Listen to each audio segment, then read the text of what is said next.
At It least could be 3-0, yeah. This series Well, usually in the be East 3-0 Finals, on yes. either's on the Celtics side. We've talked it out. We are live.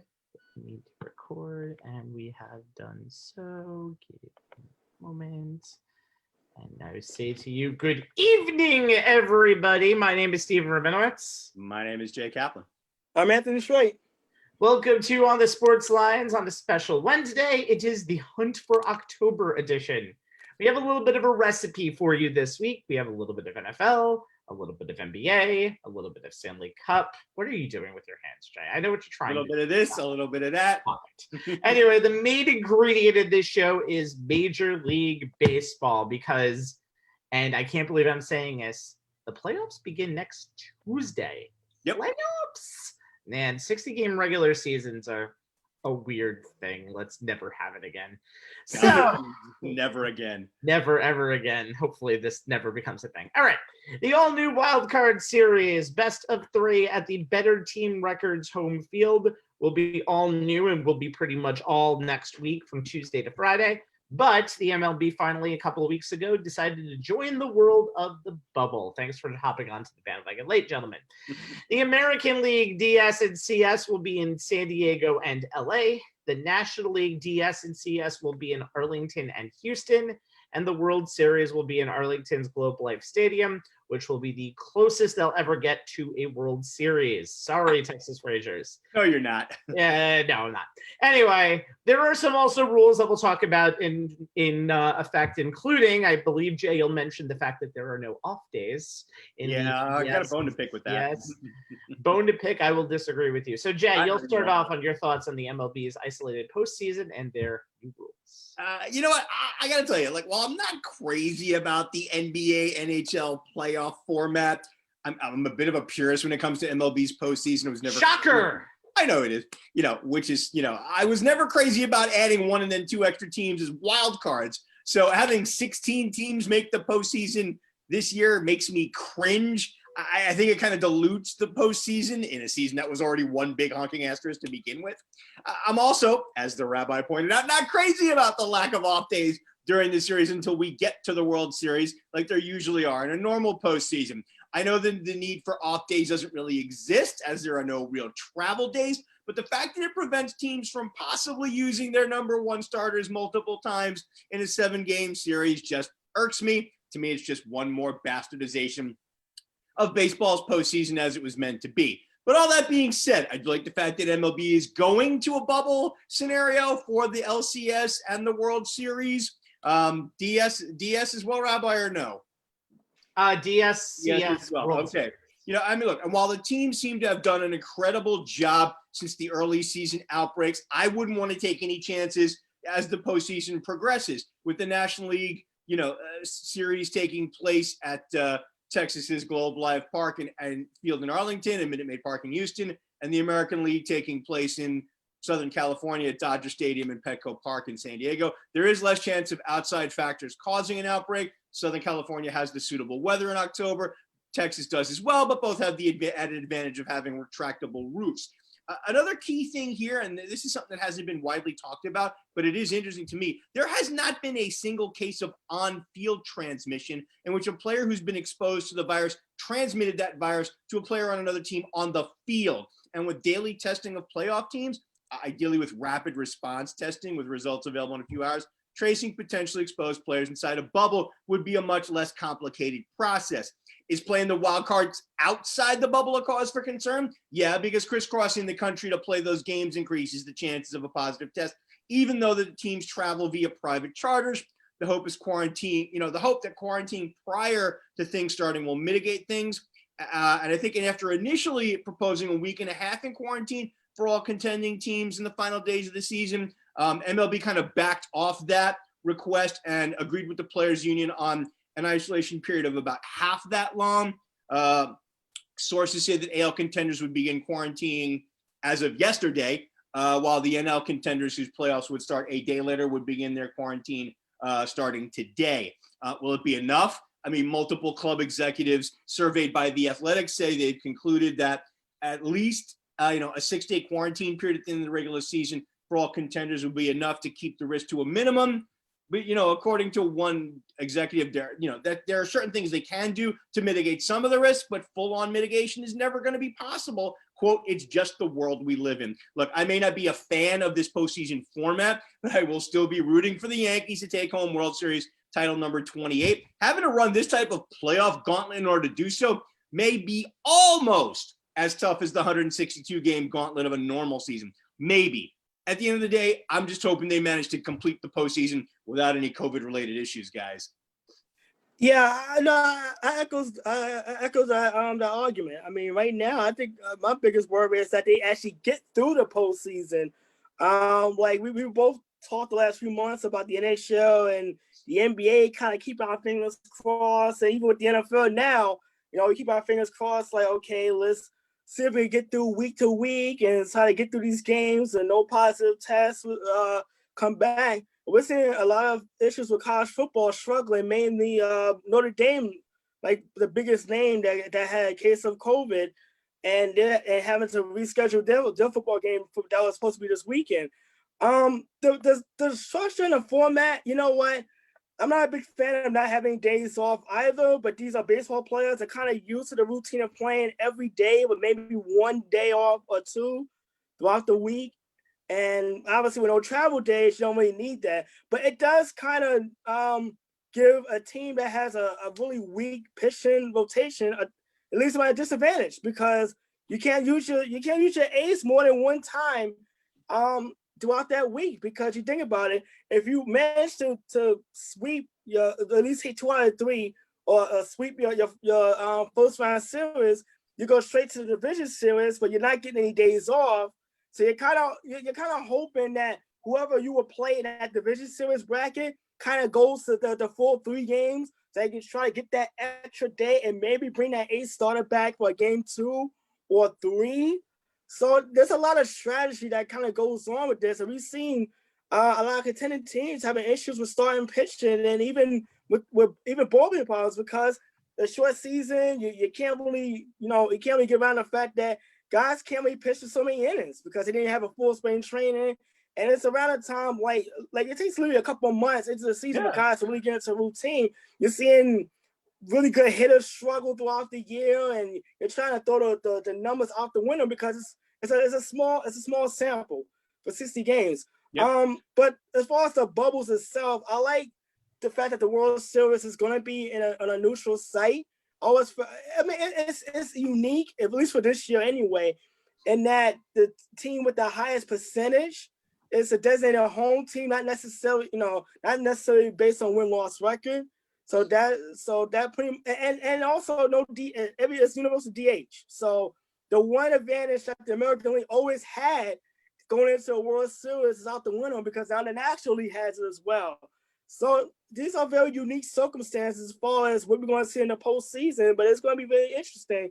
So next week to turn on ESPN or even TBS and see all these playoff games playing almost like one after another, or even in some cases simultaneously based on the schedule. Headers, man, both Tuesday and Wednesday. Yeah, ESPN has a ton of games. They have the rights to all but one of the wild card series, so ESPN made bank on that. It's almost like your March Madness of baseball, which you never thought you would see. We've had so many March Madnesses this year in basketball, in NBA, and baseball. Okay, a few things. Number one, Anthony, the DS will actually happen 3 days after the wild card series end if they went 3.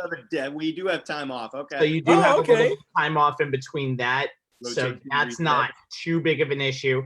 Number two, and I've actually talked about this in the show, I would almost start my second best starter in game 1 for these wildcard series, because I think I would want to put my best pitcher on the mound in an elimination game. And if I don't have to get my best pitcher to pitch in the wildcard series, all for it. Number 3, piss off the whole, there's no travel day or off day between these 5 and 7 game series. Guess what? They play 5 and 7 days in a row all of the time. It's a regular season tradition. Deal with it. Your ace either goes on 3 days rest, or you need to find a 5th starter, or you need to, God forbid, go to the opener. Deal with it. This is the way we do it this season. Forget the purist stuff. I'm not having people spend a whole day in the bubble without thinking of anything. Play. For God's sakes, play. That's the one great thing about these postseasons, because we actually get to see very few off days in between games. It's amazing. I wish it could always be like this, but no, it has to always be like this. I would petition for this. That you can just say no all you want, but the purist in me says that 3 to 4 days between games is what. I'm not saying 3 to 4 days. Even 1 day is too much. There's no travel, Jay. No travel. Teams play games in a row all of the time. If there was no COVID, you're an anarchist. You're an anarchist. I don't care. Yes, I'm an anarchist. Oh my God. Reign supreme. Also, I love the positioning of these playoff games in the bubble. I think California and Texas are two good places to play into it, and they're playing in very good stadiums. And the Dodgers don't have to necessarily play at Petco Park.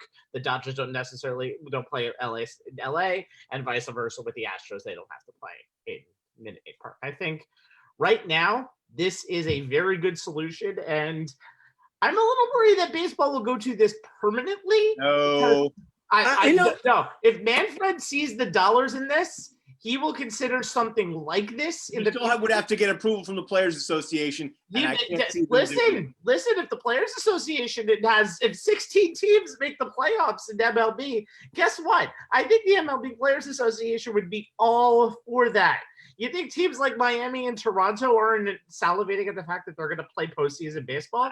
Come on. I'm sorry. Both leagues do not have 8 teams deserving of being in the playoffs. No, they don't. But I'm saying this could happen in the future if it makes money. If a thing makes money, it will happen more and more. This is the way this works. You know what? Here's the thing. The biggest complaint about the 1-game wild card was the fact that it was 1 game. Yeah. Now we get a chance to see what it would be like if it's expanded to a best of 3. Well, I've always that's always been my biggest problem with the wild card is that it's a 1 game, 1 and done. Well, that's again, not postseason baseball. Yeah, I understand that, but again, if you don't want that, win your division. Simple as that. Well, granted, but if you're going to expand the wild card to 2, doing it for a 1-game playoff, I'm not crazy. Win your division. Simple as that. Win your division.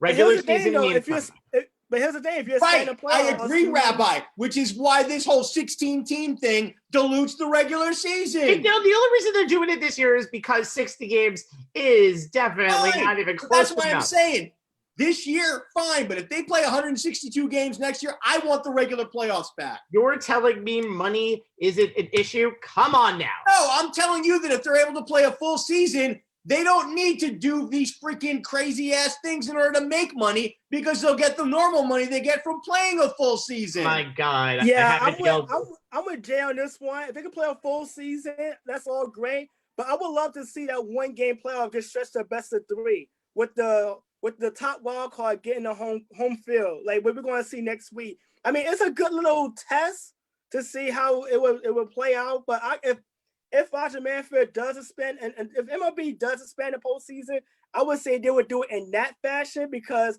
they can actually play a best of 3 early in the week and still allow division winners to get their much needed time off. Yeah, that's fine. That's perfect. That you normally would get if you win a division and you don't have to play in that wild card game. See, Anthony actually came up with facts other than make it 3 games. So good job. Even though you two are against me in these arguments, that's perfectly fine. I have the bullet and armor to take every one of your shots. All right. Moving on. Someone has to be the contrarian. Might as well be you. Damn right. And we don't have Sean Roman available right now. Well, and he's always a contrarian. Okay? Not that much of a contrarian, but I will definitely be the contrarian on things that I believe. All right. Moving on. The New York Yankees. We haven't talked about them in a while. They started the season hot, then got ridiculously cold, then got hot again. Now they're anyway, all of this means a highly disappointing second place finish, and they will face against in the playoffs against the runners-up at the AL Central, and it will most likely, unfortunately, be on the road where the Yankees have not had a good year at all. So we'll talk about the opponent, position player, and pitcher in this segment as the Yankees get ready for that mission. Chase for 28. The chase for 28, which seems like it's been going on forever and ever and ever. Since 2009. It's still forever and ever and ever for me. Anthony, who is the position player you're watching for the Yankees? Well, you got to talk about DJ LeMahieu, the reigning American League Player of the Week for last week. You look at the numbers he put up. He hit 423, scored 9 runs, 11 hits, 4 doubles, 4 home runs, and 10 RBIs across 6 games last week. But then you think about earlier this year, he went on a 12-game hitting streak. He's really been the kind of spearhead to this Yankee offense, and an offense that has Luke Vogt in it as well, who is an MVP candidate. Look, Vogt has been very high on LeMahieu. Talking about really that it's been great hitting behind a guy like that. I mean, when you have LeMahieu, a guy who has won a batting title in his career over in the National League with Colorado, it does wonder for the rest of the lineup because he could get on base. And you remember when the Yankees went through that losing streak, he kind of broke out of it. Let me see. I got the numbers here. He went 13 for 31 over that 7-game stretch, hit 4 home runs. Remember the Bash Fest he put on against the Toronto Blue Jays recently. When you have the thing is though with LeMahieu, I mean, he kind of sets things up for the rest of that lineup. When LeMahieu can get on, I mean, he's back like any other guy in the top of the lineup. When you're able to get on base any way possible, it just kind of set the tone for that Yankee lineup. And when you look at the Yankees and going into that postseason, and the fact that they are pretty much an offensive-driven team who is getting guys back like Aaron Judge and Carlos Stanton, who's missed a lot of time on the disabled list, they haven't played their way back into some kind of rhythm. You have Vogt, but you gotta understand that teams are going to eventually pitch around him. But when he's batting behind LeMahieu, a guy who is going to get on base one way or another, it reminds me of what Brent Gardner was for the Yankees at the top of that lineup a few seasons ago, where he just get on base and kind of be kind of the table setter for the rest of that lineup. And this is what LeMahieu is to this team. And if the Yankees, especially when you look at teams in the American League playoff picture, with Minnesota, you got Tampa. We're going to talk about a few of the other ones like Oakland and Houston. It's going to be important for the Yankees to score runs because right now, outside of Garrett Cole, you're not too sure about the rotation. And LeMahieu's going to be that guy. And you know what? If he can continue this hot stretch and be able to, again, spearhead the Yankee offense, I like the Yankees' chances, especially that in a first round in the division, in a short first round division series. Yeah, and shout out to Luke Voigt, by the way, who is having one of the best seasons that you can imagine. 21 home runs and 40. Yeah, I mean, you think about this, LeMahieu and Voigt. I could have talked about either one, but yeah, I had to go with the guy that's kind of. Yeah, you want to go with the table. You want to go with the table setter more, but I mean, he's kind of setting the tone for the rest of this lineup. And with a guy like with Vogt, he's seeing better pitches because he's hitting behind LeMahieu, and you don't want to get him on. He can't pitch around LeMahieu, absolutely, and then run right into Vogt, who can go for 1 or 2 home runs in a given game. So this in this Yankee lineup, the way they're built, and the fact that you're going to add Judge and Stanton as well. And even Gary Sanchez, if he even remotely decides to hit again, there's no easy outs. That's not happening. That's not happening. Gary Sanchez is not hitting anytime soon. Yeah, anyway. But I mean, the Yankees what makes the Yankees dangerous in October is the fact that you look at 1 to 9, there's no easy outs whatsoever. And then you have LeMahieu who's getting on base all the time. That makes life a little more difficult for the opposing team. Yep. All right, so pitching time. Jay, there is a little guy known as Garrett Cole, who is about to make his first Yankees postseason start. We haven't talked about him in a while. Tell us more about him. No, we haven't. I mean, look, the Yankees shelled out $324 million, to get Cole, and they did it for 2 reasons. First, to be the ace of the starting rotation during the regular season, to give them that advantage of at least 1 day out of 5 every time he steps to the mound, a guy who gives you depth and length, saving your bullpen, and or stopping a losing streak. Second reason is the postseason. And that's where your ace really earns his money. Cole's finished his season 7-3 with a 2.84 ERA.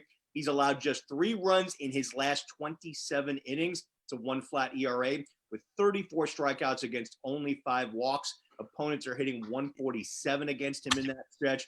He's only allowed 2 homers in those last 27 innings. We know home run's the bugaboo for him.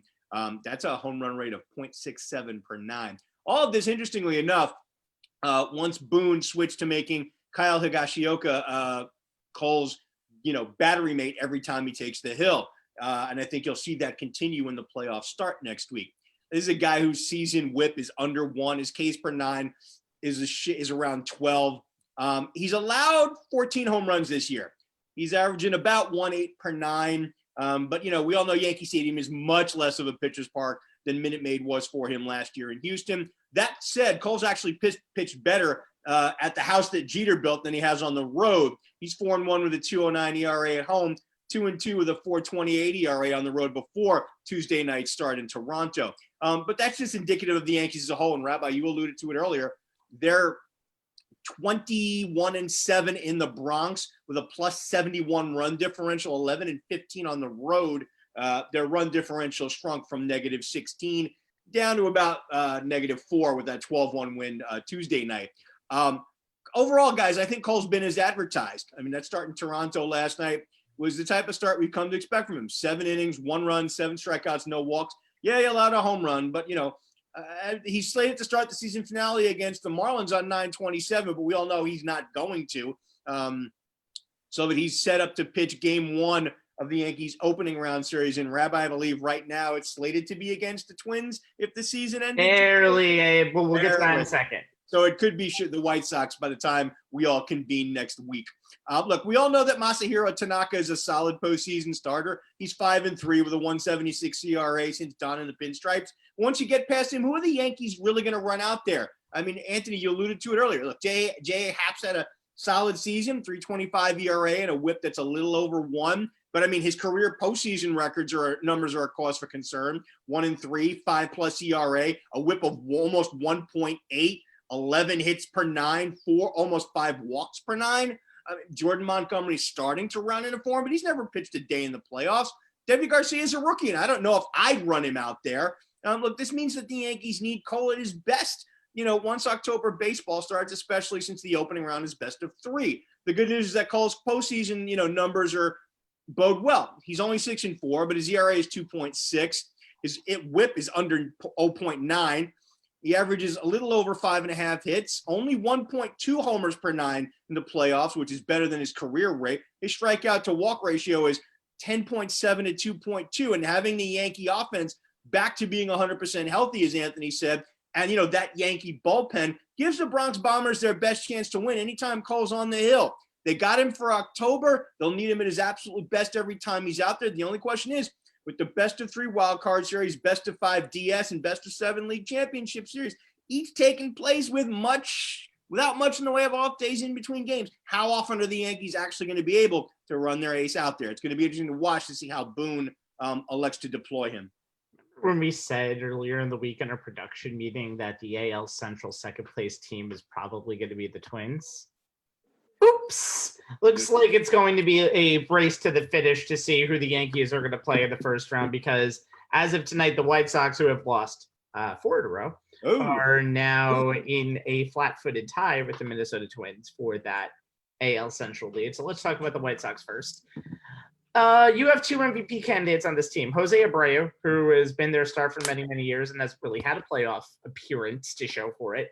18 home runs, 55 RBIs, most I believe in baseball, and a .333 batting average. Tim Anderson is the other guy, and if you've seen him, he's killed the Yankees in recent years when he's come to the stadium. 10 home runs, 21 RBIs, but batting, I believe, a league high. He's been battling back and forth with DJ LeMahieu for this, .355. There is no easy outs in the White Sox lineup, so good luck with that. They are the most improved team in the American League by far, and this team has had a lot of first-round picks on their roster, so it's about time they met the expectations. And when you see a team meet that expectations, i.e. the Astros for many, many years, you know they're going to stay on the top. And then you have 2 guys at the top of the rotation who are dangerous to face. You have to beat one of them, and that's Lucas Giolito and Dallas Keuchel. Both are having the Cy Young Award years, and I don't know if there's too many better 1-2 pitching combos in baseball than that group. Then you have the Twins, who have had many years of playoff utility. Every single year you think they're strong, they end up facing the Yankees. Last year being an example. It's almost like the Nightmare on Elm Street. And if you've ever seen every deep Yankees run in the postseason, what team usually starts it off? The Twins. The Twins.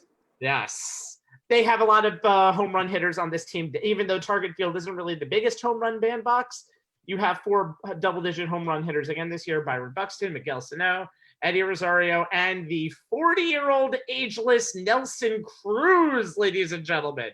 That man is the MVP of this team by far. Having a ridiculous year.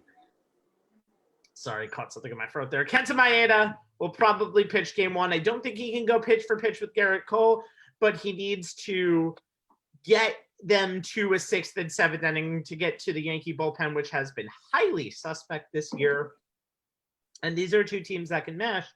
The Twins might have a better number 2 and 3 pitcher, though. And as you see, the Yankees are losing 13-1 again tonight in a game started by Masahiro Tanaka, who is almost a roller coaster ride. You don't know what the hell you're going to get with him on the mound, but you can't really trust anybody else. He's your number 2 guy because of all the postseason experience he's had as a Yankee.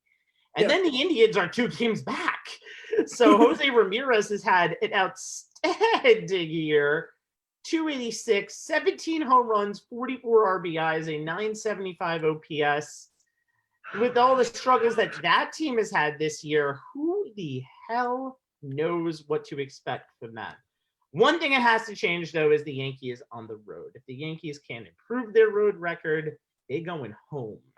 Yeah, you know what's the worst teams right now in the league on the road, and their road and home is night and day.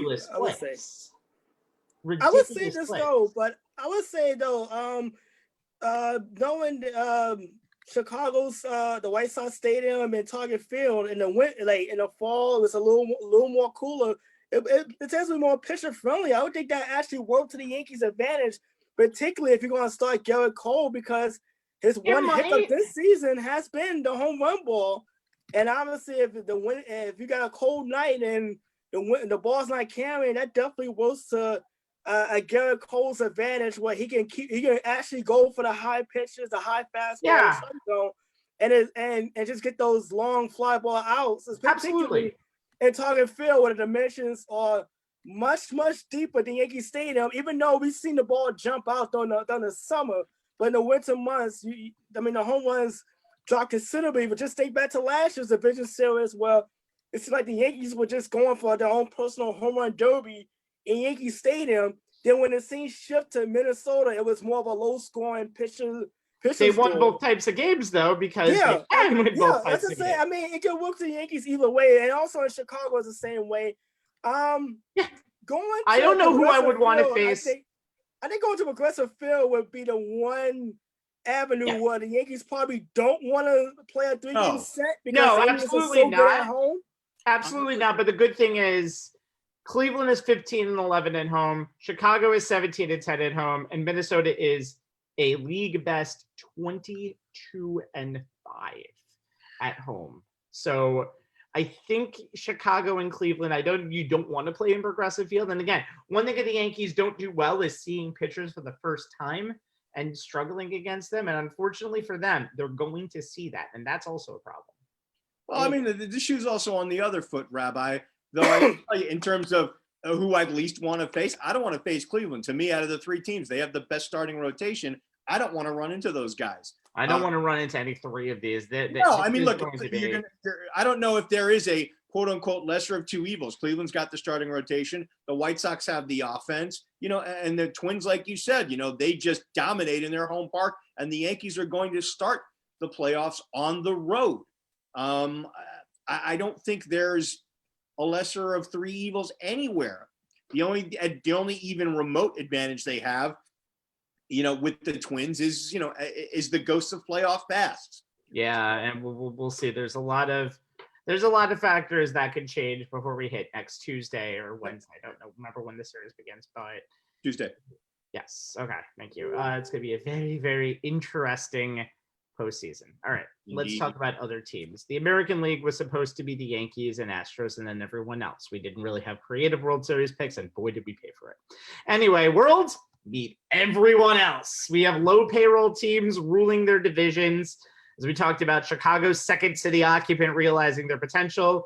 We have a team from Canada / Buffalo going to make the playoffs. It is a Brady Bunch worth of teams to talk about. Hey, first time since 1956 that there have been 3 teams playing baseball in the state of New York. Yes, there's 3 teams playing baseball. Technically, and one team playing football technically in the state of New York, which we would rather have than the other 2 teams, but we'll talk about that in a minute. Anyway, Anthony, start with an AL team to watch. Oh, wow. The American team to watch has got to be the Tampa Bay Rays, the team with the American League's best record. And you know what? In a shortened season where everything out of the ordinary has taken place, the Rays has won games out of the ordinary. They're the one team that has an MLB record, 12 pitchers with at least 1 save this season. And they also batted an all-lefty lineup against Boston a couple of weeks back, and they won that game 11-1. I don't know if that's an indictment on how bad the Red Sox has been this season or just how good Tampa has been this year. But you think about this, even before spring training 2.0, they lost 5 guys, including Austin Meadows and Tyler Glasgow, to COVID positive COVID test results. That's before spring training. And even during the season, they kind of had a rash of injuries throughout the rotation and bullpen. But you know what? They've done it in an unusual way. You look at Brandon Lowe, who's led the offense with a 271 average, 13 home runs to go with 33 RBIs. They had a team, they steal bases. They successfully 45 bases and 53 attempts. That is an 85% success rate, which is very high. You think Blake Snell is looking a little more like the Blake Snell we saw back in 2018 when he was a Cy Young Award winner. You think of Charlie Morton, who's kind of coming back from shoulder inflammation. Glasnow after overcoming COVID, 83 batters he struck out in 51 innings. Tampa Bay, you know what? They've done it in a season where basically the mantra of every round of the league has been next man up, and it's been next man up for this team. They're going to be a tough out. Has a 1 seed, which right now they would be playing fellow American League Eastern Division competitor Toronto / Buffalo, but Toronto, I mean, you think about Tampa Bay, and I always felt like they've been kind of building up the last few years. They won 90 games 2 years ago. Last year, 96, won a wild card game, pushed the Astros to 5 games after being down 0-2. So this team and organization has been kind of building along, and maybe they are built for an extended stretch run, and especially in October, where you're not going to have so many days off between games. Okay. You know, the team that I'm looking at is a team that just has me scratching my head the more I kind of delved into them, and that's the Oakland A's. They've been atop the AL West since July 31, largely due to a 19-8 August. They have a plus 56 run differential through last night and clinched their playoff spot almost a week ago. And I honestly don't know how they're doing it. They don't have a regular hitting over 45. The team is 13th in the AL in batting average at 226, 11th in slugging at 396. Somehow their OBP of 323 is 6th. Their best player, third baseman Matt Chapman, is out for the year.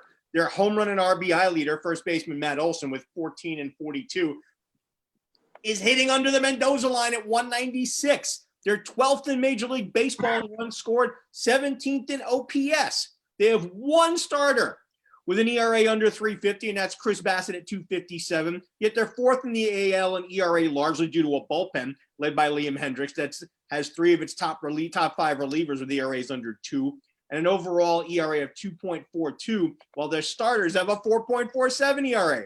Granted, it helps that they've allowed the second least amount of home runs and walks in the American League. I'm sure it's also helped that they've played their games against the worst division in Major League Baseball in terms of depth of competitive teams, the AL West. They're 12-4 against the AL West through last night, 9-9 against the NL West. And they closed out the season with 3 against the Dodgers and 4 against the Mariners. So that could go either way. Like most of GM Billy Bean's teams, the whole is greater than the sum of its parts. They are built for their home park. They're playing 700-plus ball in Oakland and have a plus 27 run differential. So securing home field is key for them since they're, through last night, 1 game above 500 away from their home park, despite a plus 29 run differential. Their pitching and offensive splits pretty much sum up their season, guy. They're 0-10 when they score 2 runs or less with a 9.64 ERA. They're 9-6 when they score 3 to 5 runs. Their ERA drops to 3.44.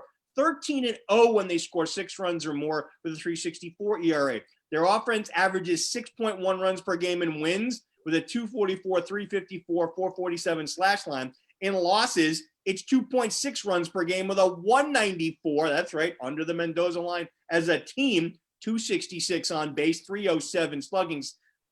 They have the AL's 3rd best record and will be no worse than the AL's number 3 seed. But like I said, I have no idea how they're doing it. What'll be interesting is that if the seedings hold, they'll play the Astros, who currently sit in the 6th spot in the AL in the opening round. And Oakland is 7-3 against Houston this year.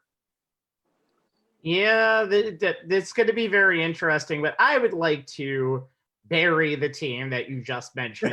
You come not to praise the Astros. I have come to bury them. They are under 500. They are under 500. They are the 8th best record in the American League, but because second place teams get priority over third place teams, and if you play in a division with the Mariners, Angels, and Rangers, you're going to perennially get second no matter what. They'll draw the A's or the White Sox, so they'll have a little bit of a chance, given they have so much experience, albeit, playing by the rules. I don't know if they have too much experience doing that. They have a lot of Alex Bregman came off the injured list 2 weeks ago, and since his return has been hitting 133. Jose Altuve is batting 222, 192 since Bregman's return. Yuri Gurriel is batting 155 in September, and Carlos Correa has hit 1 home run in a month. George Springer is this team's MVP. Yeah, UConn. And he is really the only person that's keeping this team afloat. And then the question, with Justin Verlander just going on the DL for the rest of the season, can Zach Greinke be a number 1 guy? If he cannot, and not fill the shoes of Garrett Cole and Justin Verlander this postseason, he was asked to be a number 3 last year, asked to be a serviceable guy, and now he's your ace. The Astros are going home and going home quickly. And honestly, I think there's nobody in the world who will shed a tear over that team's exclusion from the rest of the postseason. Outside of that area code. No, I don't even know if that area was. So no one's going to be banging garbage cans or anything like that? If the Astros lose at a celebration? Yeah, they might be banging a garbage can across their head when they see postseason baseball at Minute Maid Park. Yeah. All right, let's talk about the National League. So the National League has had 1 favorite going into the season, and they're still the favorite. We'll talk about the Dodgers in a second, but we have a ton of shocking teams as contenders, and we're not even going to include the team who everyone had at the beginning of the season as the worst team in Major League Baseball and the poster boys for COVID-19. Ladies and gentlemen, the Miami Marlins are in second place, 2020 in essence, ladies and gentlemen. Jay, we mentioned a favorite. Let's start with them. Yep. I mean, I'm looking at the Dodgers, another October, another chance for the denizens of Chavez Ravine to finally bring home a World Series title. They were the first team to clinch a playoff spot in the National League. Not really a surprise. They have baseball's best record and on the only team playing above 700 ball this season. They're number 1 in home runs. They have 5 guys in double figures, led by Mookie Betts' 16, and runs scored. They average 5.8 a game. They're only 8th in batting average because they have 2 regulars, Max Muncy and Jock Peterson, who are under the Mendoza line at 189 and 174, respectively. Betts is having another stellar season. It doesn't matter which coast he plays on. He puts up MVP numbers. 303, 376, 597 slash line to go with those 16 home runs. He leads the team with 39 RBIs and 42 runs scored. He and Corey Seager may be the best 1-2 punch in baseball. Seager's slash line goes 311, 362, 589. He's got 13 homers, 37 RBI, and 34 runs scored. Those are both second on the team behind Betts. The Dodgers pitching has been its usual self, led by, as usual, Clayton Kershaw, who's 6-2 with a 2.15 ERA and a whip of 0.755. Julio Urias and Dustin May have been solid behind Kershaw, and they should get Walker Buehler back from the 10-day IL this week. Made 2 trips to the injured list this year due to blister problems. So, he's only thrown 7 innings against August. Did throw a 90-pitch simulated game this past weekend. Slated to be activated for a start tomorrow night, Thursday, against Oakland to kind of give him a warm-up in advance of the postseason. And despite a truncated season where his numbers weren't really comparable to his solid 2019, Buehler's still expected to be a big factor for the Dodgers in the playoffs in that number 2 slot behind Kershaw. He has a 3.86 ERA over 32 2/3 innings this year. He has, he's got a 9.9 strikeout rate and a 1.9 home run rate. And his strikeouts to walks is only 3.6 to 1.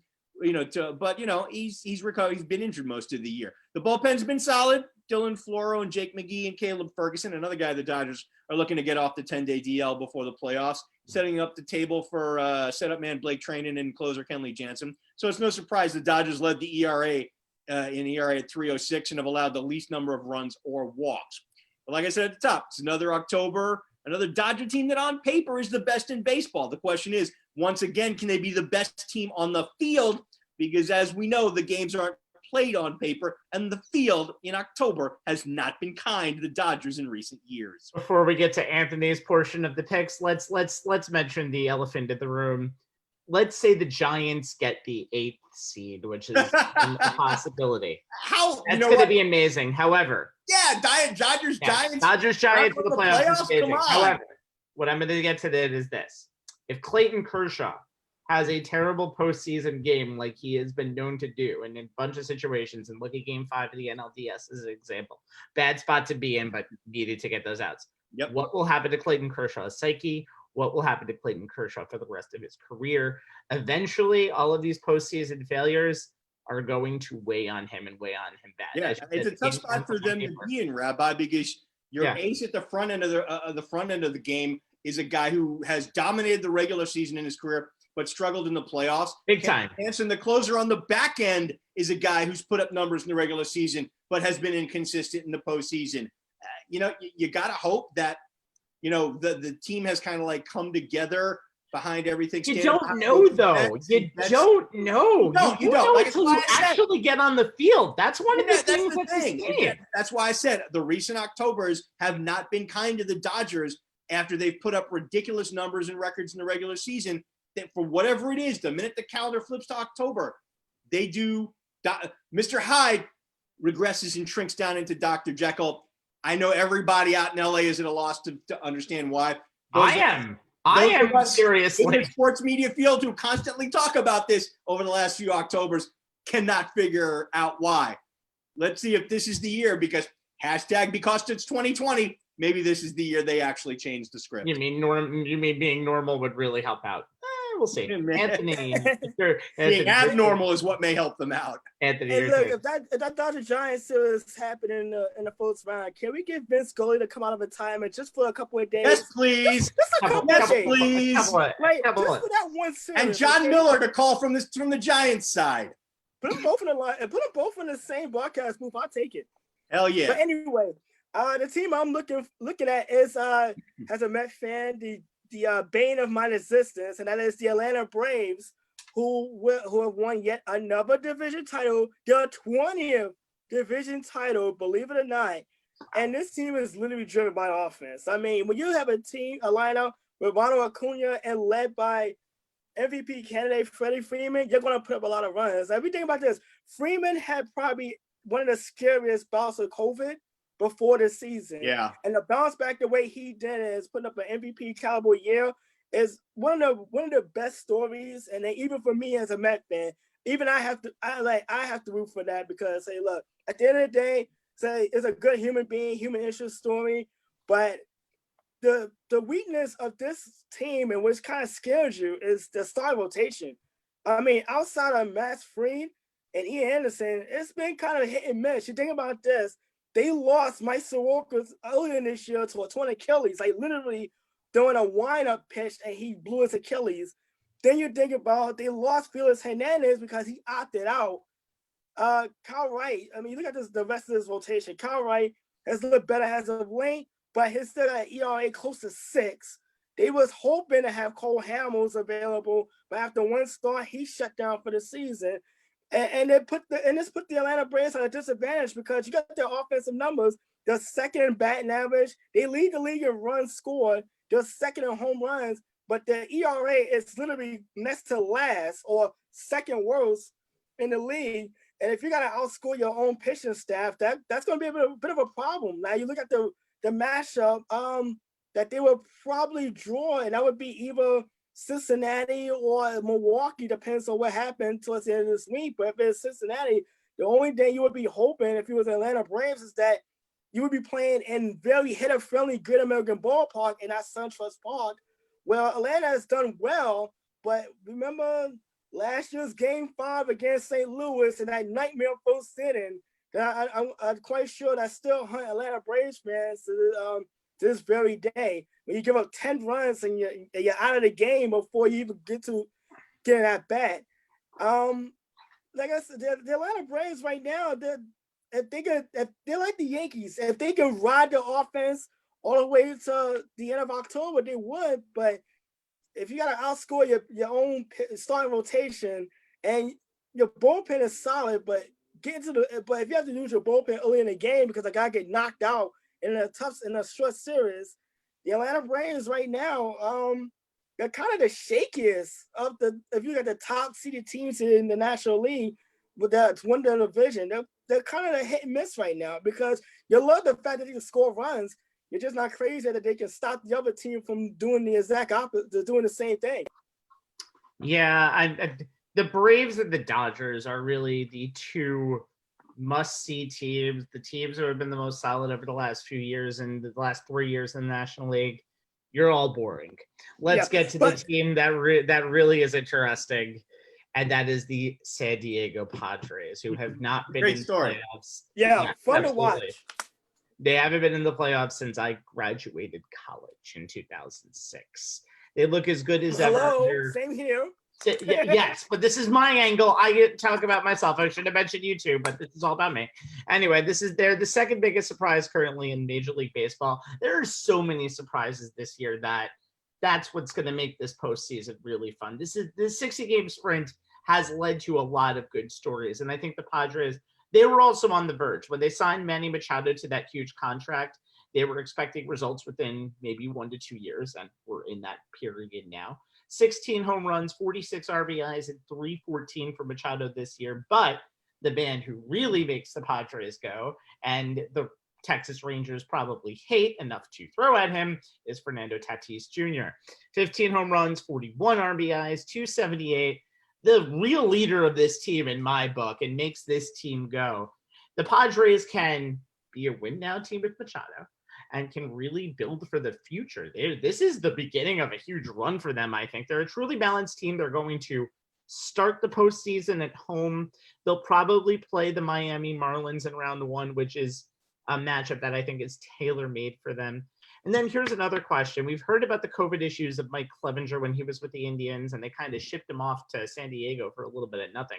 Does he start game 1? He's had some postseason experience, or does Dinelson Lamet start game 1? There's a lot of ways you can go with that game 1 starter. There isn't a real true number 1 on this team. Might not hurt them versus Miami or St. Louis, but against a team that they've struggled this year, the Dodgers, who would probably be their round 1 opponent, it might. But the Padres are a really fun story, and I'm going to be very interested to see what they do in the postseason. Any thoughts?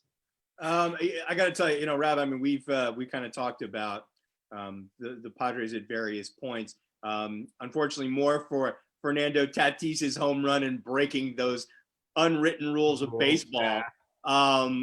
It's unfortunately that storyline kind of overshadowed the year that he's having, and B, the year that the team overall is having, because you were spot on. They were not expected to be contenders this year. No. Is it possible that if we played a full 162, they'd regress to the mean and be somewhat of a maybe slightly better than 500 team that, was a year that we look at them and go, yeah, they're probably a year away from being a contender? Is the short season the reason that, things have kind of come together all at once for them. Who knows? And honestly, who cares? It's a great story. They're a team you like to watch. They're fun to watch. They've got fun players, guys with personalities, and they're not being shy about it. And, you know, I give Tatis all the credit in the world when he's quote unquote broke those unwritten rules of baseball. He apologized because basically he said, my dad taught me better than that. And if you watched Senior play in the majors, he wasn't exactly a showy kind of guy. But you know what? The hell with the rules, man. I want to watch this team play. And, you know. Yeah, you know what? You look around the National League, I would say tournament field. You got some interesting teams that's going to be part of it. We haven't mentioned the Chicago Cubs, who would be the three seed. It looks very strong. The aforementioned the Milwaukee Marlins, Brewers right now are in the 8th slot, and they're intriguing. Yeah, the Cincinnati Reds, the Milwaukee Brewers, even the Giants can make a small run. Even the Phillies. The Phillies are an interesting. If they manage to get back in. And honestly, guys, and you guys know I'm an American League guy through and through, but this year, I think the more interesting stories stem to stern are in the National League field. Yeah, but that three-headed monster in the Central kind of makes the AL a little bit more stronger head to toe, though. Stronger in terms of like overall depth of competitive teams, yes. But in terms of teams with interesting storylines, I got to give a slight edge to the National League. Yeah, I'm with Jay on this one. You look at the American League; they obviously have the best teams. They're very top heavy. The more interesting dynamics have been in the National League. You think about it, the Brewers getting as an 8. They get the Dodgers. That's a rematch to the LCS from 2 years ago. That went 7 games. You think about the Cubs and the Marlins. The Marlins, literally the COVID poster child for what not to do in a bubble situation. Getting in the Heston 6 and you think about that 2003 if you're a Cubs fan and Steve Bartman, that 3-game series would be in Wrigley Field, which would be kind of interesting in itself. And you get the Padres and Cardinals possibly, which would be a playoff rematch from 2006, which was the last time the Padres was in the playoffs. So there's a lot of still open possibilities that can go on this final week. The Giants, the Phillies are still alive. I mean, to a lesser extent, the Mets are still mathematically alive for whatever reason. I don't know what math you're doing. Well, it's the math of I know. It's the math of a hopeful fan. Yeah, but I mean, I'm looking forward to this weekend. It's gonna be really it's gonna be a wild weekend. Yep. Yeah, and it's gonna be a wild next week. Again, we really have the March Madness of baseball coming over. Yeah, you know, it truly does have that feel to it, Rabbi. You hit the nail on the head there.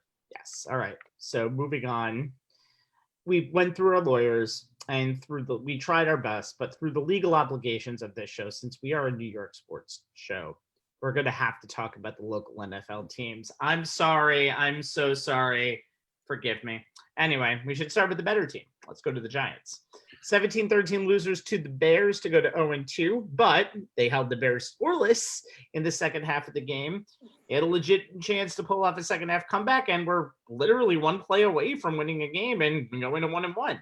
So there were signs of optimism for Big Blue, but there are also a lot of bad signs, and we're going to talk about them in this segment. Jay, offensive takeaway for the G-Men. I mean, the offensive takeaway is kind of glaringly obvious. It's the injuries to Saquon Barkley and Sterling Shepard. You know, all the talk coming out of training camp was what kind of numbers second-year quarterback Daniel Jones would be able to put up, you know, having all of his weapons at his disposal. And for the first time in 14 career starts, he had them. Barkley, tight end Evan Engram, wide receiver Sterling Shepard, Golden Tate, and Darius Slayton, all in the starting lineup. That lasted 3 whole possessions. Barkley is lost for the season with a torn ACL on his right knee. Shepard left the game for good after the first play of the second half, appears to have turf toe, which could put the wide receiver on the injured list for some time, as turf toe is usually a 4-week injury, depending on how it shakes out. Wayne Gallman is running back 2 on the depth chart. The only reason he was a healthy scratch against Chicago was that he doesn't play on special teams.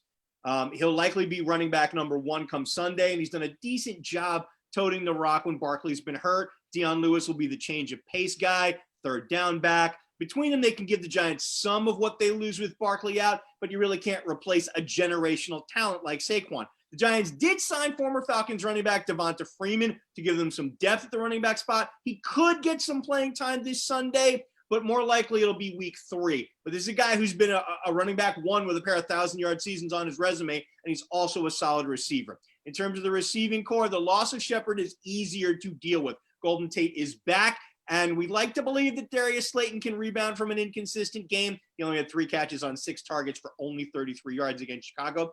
But the Giants really need Evan Engram to live up to the hype and be the consistent playmaker the team needs him to be. He was better against Chicago with 6 catches on 8 targets for 65 yards. If all 3 of those guys can make plays in the same game, the Giants can survive the loss of Shepard. But once again, the lack of playmakers making plays consistently resulted in an inconsistent performance from Jones. He was more like his rookie self against the Bears, 25 of 40, 62.5% completion, 241 yards. And he moved the ball much better in the second half than the first, but he had 2 turnovers. The interception wasn't his fault. Evan Ingram's feet just went out from under him. I don't know what was going on there, but to me, that's more on him than Jones. The fumble, however, was all on Daniel Jones. Didn't feel the pressure coming. Strip sacked by Robert Quinn. That was one of 4 sacks that the Bears got on Jones. The scoring drives in the second half are what fuels the Giants' belief that they have their next franchise quarterbacks. He made the right calls. He made the right throws and methodically moved the Giants down the field against a pretty good Bears defense. Jones hasn't really put together a complete game yet through the first 2 weeks, and being without Barkley and Shepard against the 49ers, Rams, and Cowboys over the next 3 weeks will be a challenge. But if Freeman can make some plays out of the backfield, Tate, Slayton, and Engram can do the same on the perimeter, then Jones will have a better chance to put up more points on the board, then the Giants will have a better chance to weather the losses of Barkley and Shepard. We'll see what happens. Evan Engram and the invisible trip. You hate to see it. By the way, Jay, I'm very curious of why you think Gallman's going to start when Dion Lewis got every touch after Barkley. Yeah, the only reason Dion Lewis got every touch is because Gallman was a healthy scratch. He wasn't active. I still think Dion Lewis is going to play a decent amount. I think he'll probably get the lion's share at least. I don't know about that because he was exposed. When Dion Lewis gets too many carries, I'm not talking about his effect in the passing game. But when he gets too many carries as the lead back or bell cow type back in the run game, he gets exposed because that's not really his jam. Well, there was nobody left, so he got exposed that's there. What I'm saying. I think Gallman will get first crack at being the guy who comes on the field. We'll see what happens. I think a lot of that's going to depend on how quickly Freeman can ramp up. But I think once you get past this week, Freeman's going to eventually jump Gallman on the. Freeman's jumping everybody. I think you can use him and get a good 5 to 6 touchdowns. I think you can too. And what's interesting enough, he wants to be here. He took pay cuts. He had better offers from a couple of other teams. He wants to be here because he knows that give him a week or so, maybe 2 weeks worth of practices, he knows he's going to be the number one guy. He definitely wants to be a number 1 guy, although. Yep. And this is going to be a case of chicken to the egg because a lot of people think the Falcon system made Devonta Freeman, not Devonta Freeman made the Falcon system. So we'll see what happens. Find out. Yep. All right. So the Giants have had some decent defensive performances, B-, C+ territory. Anthony, give me a takeaway. You know what? I give the Giants defense a B this week. You know what? After shaking first half, way too high. You know what? Let up 17 versus Trubisky and say you lose part of the grade. They've been uneven the first 2 weeks of the season. Think about the Steelers. Strong first half, wore down in the second half. This week was the total opposite. They struggled in the first half. They got 3 sacks on Mr. Trubisky, but they let him break containment, let him get out of the pocket to make some plays. Even the first touchdown pass was really just him getting out of the pocket and being able to dump it onto a wide open receiver. And they did have quite a few missed tackles on that play, by the way. But in the second half, they were able to pitch a shutout. James Bradbury made a couple of key plays, got an interception, got a deflection that led to a second interception. So the Giants defense have been able to step up and keep the team in it for the most part. But they haven't been able to register 4 solid quarters of football. And when you don't have Saquon Barkley and when you're missing guys on the offensive side of football, and then you got a team like the 49ers coming in with that won't have Jimmy Garoppolo and maybe not have George Kittle, who knows? He's still up in the air on offense. And you have the advantage of the MetLife Stadium turf being in the head of the San Francisco 49ers going into this week, you should be able, the Giants defense should be able to dictate the tempo, but we've seen what happened with the Jets last week, who we'll get to in a moment. But the Giants defense, for the most part, they've been a lot better than the unit we saw last year that couldn't stop anybody for that much. This year, they're playing a lot better. They've been able to kind of mix up their defenses, but you're still seeing kind of confusion and broken coverages on the back end of that, and that secondary still being the weak link. If they can't get to the quarterback, that young secondary is exposed. And until guys can step up in the secondary, that's going to be a key issue. But the Giants just have not been consistent enough to really play 4 quarters of dominant football on that side. And until they're able to get that done, I mean, it's gonna be a roller coaster of a season. And we've seen this before in the past with the Giants. Well, you'll see one part of the defense play well and the other two sides of it suffer. So the Giants right now, they get a 49er team that's banged up right now. That's pretty much the opponent. This is the opportunity to really kind of set the tone and kind of give the offense a short field to work with, especially when you're missing so many weapons. And I see Rabbi kind of laughing and grinning, but it's off of many things, but I'm going to start with the goddamn field turf. You know what? You saw the field turf. You know what? You saw the field turf. You played on the field turf. You suffered the consequences on the field turf. Both teams play on the same field turf. You were not used to the field turf. Deal with it.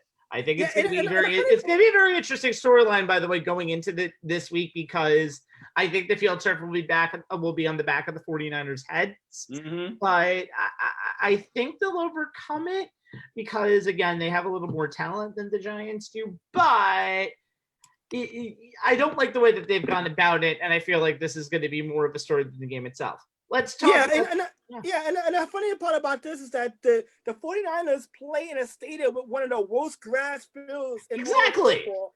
And it does seem like that the team that didn't even have their field together in time for the Super Bowl, to where they had to actually install an entirely new grass field in time for Super Bowl 50, is the team complaining about someone else's field turf.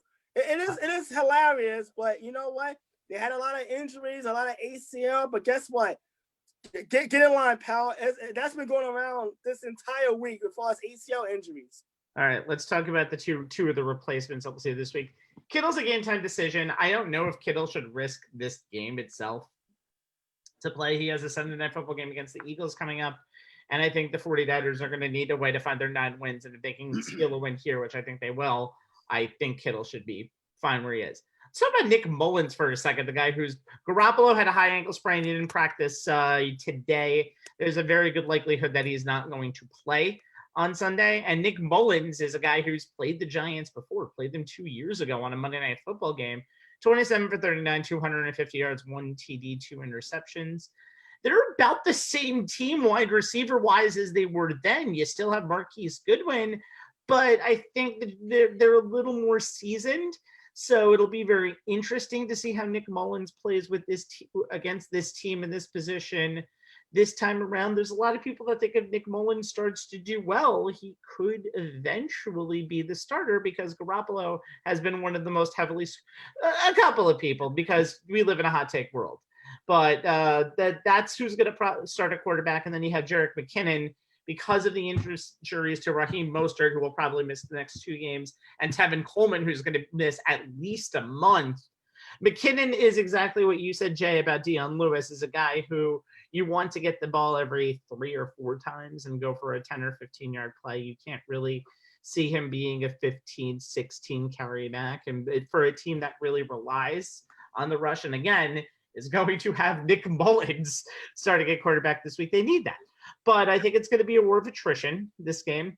And I think the Giants have as much of a chance as I think they're going to have against a lot of opponents this season to win this game. It's a must-win for the 49ers, and honestly, it's a must-win for the Giants as well. Yeah, and Rabbi, the thing that is intriguing is the 49ers will not have a pass rush coming into this game.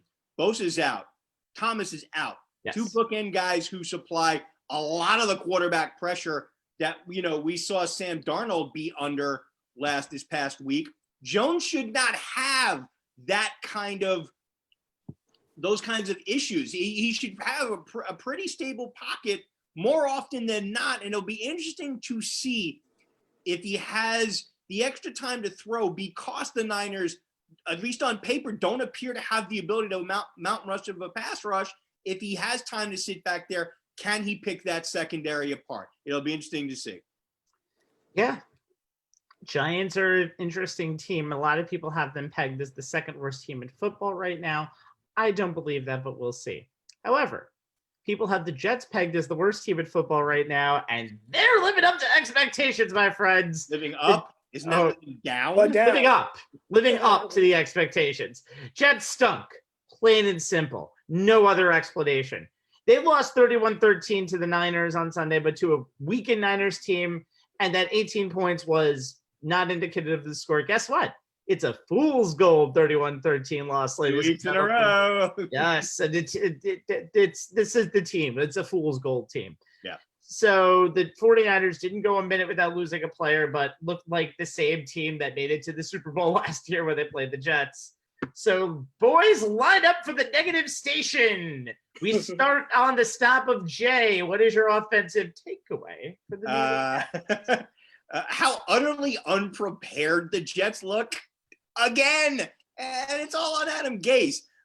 Look, we know that this Jets offense is lacking in talent overall. Yeah, the O-line is a little improved from last year, but it still needs work.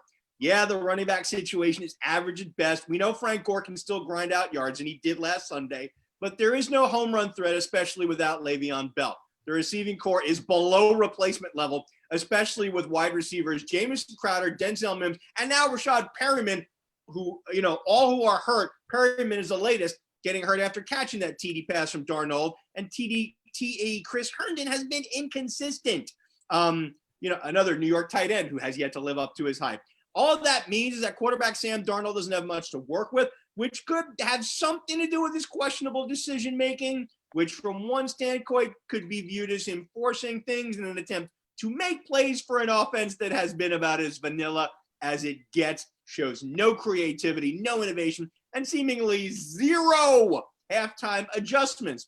All of that, to me, guys, is on head coach Adam Gase, who was hired by Jets CEO Christopher Johnson because Gase was coaching football, quote, where it was going, end quote. Really? Okay, sure. If offense was going to hell in a handbasket, then yeah, Gase is the right coach. Johnson also called Gase a, quote, brilliant offensive mind a few days ago.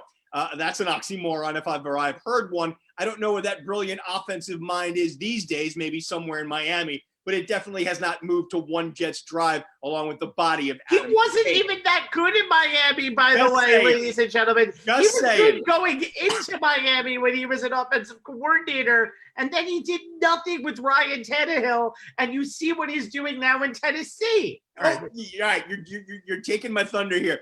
Think about this, because I'm going to get to that. I had that point just lined up, Rabbi. Think about this. The Jets thought Robbie Anderson was a one-trick pony of a wide receiver, only able to run deep routes. They didn't like that his effort dropped when he wasn't the primary target. They were worried about the crowd he hung with in Florida. They didn't think he was worth $10+ million annually. What's he done since he signed with Carolina? Week 1, 6 catches, 114 yards in the TD. Week 2, 9 catches for 109 yards. He joins the aforementioned quarterback Ryan Tannehill, running back Kenyon Drake, wide receiver Devontae Parker, and tight end Mike Gesicki, all who have thrived since leaving Adam Gase's offense. The Jets have attempted just 3 passes of 20+ yards this season. Perryman was healthy in the first half. For some reason, Gase's plan was to, quote, make sure that we attack to keep it third and manageable. We had shots that we were going to run later in the game, but then he had injuries, and those kind of went out the window. Our game plan was kind of work those guys, try to make sure that we negated the rush. Unfortunately, once that happened, the guy that is able to stretch the field for us, Perryman, was out of the game. Why he was waiting until the second half to take these shots downfield is a mystery to me. You can talk all you want about the 49ers secondary and their pass rush.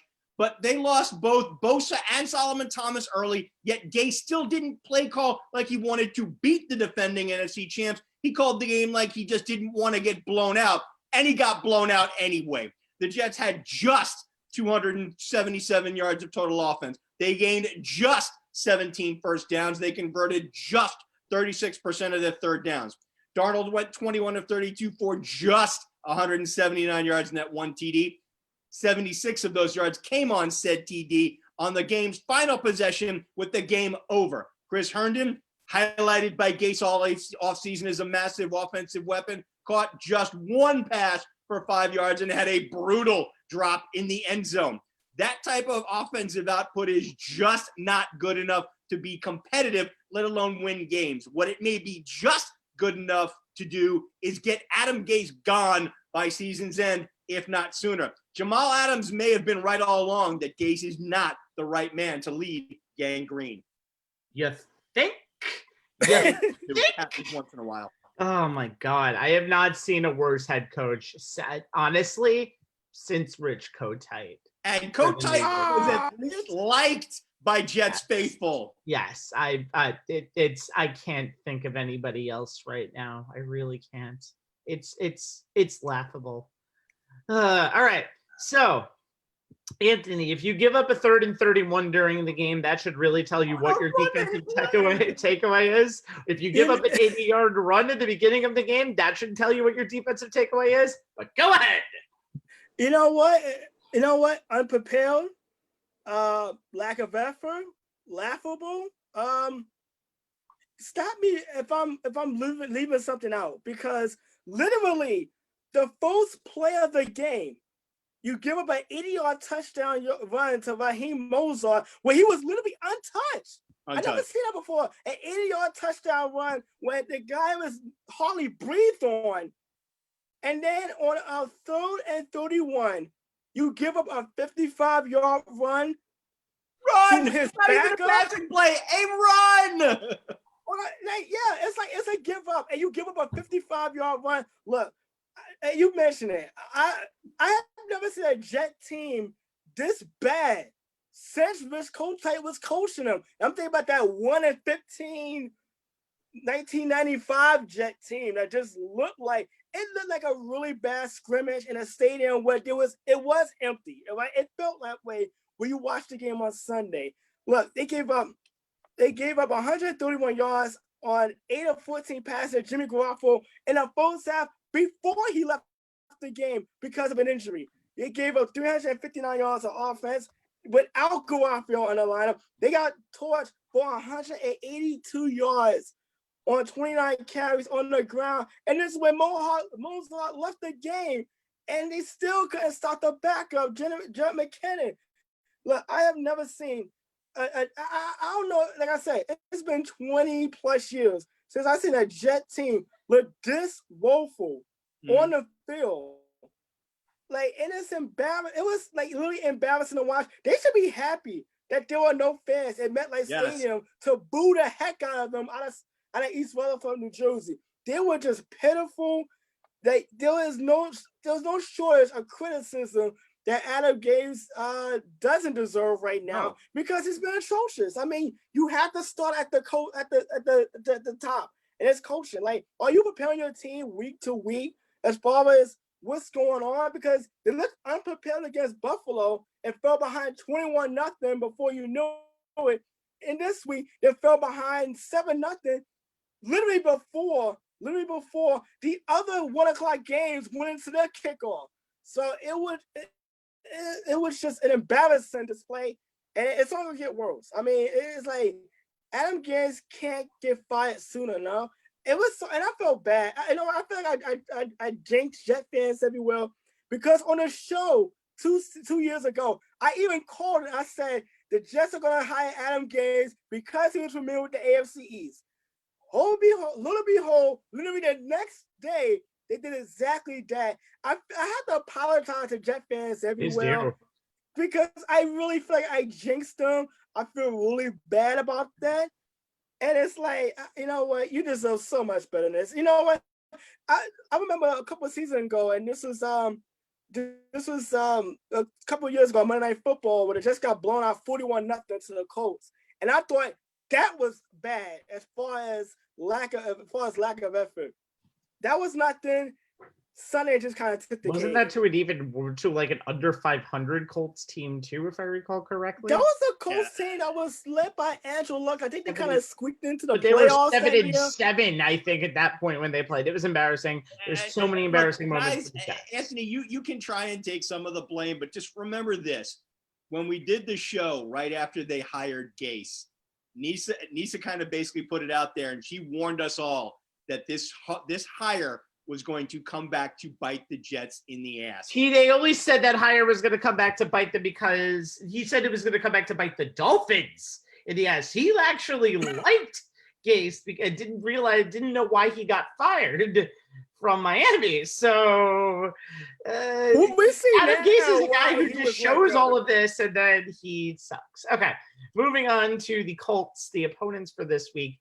You know, the Jets have 12 former Colts on their team, whether it be injured or playing right now, who've started almost 300 games for them in their careers. So, interesting stat.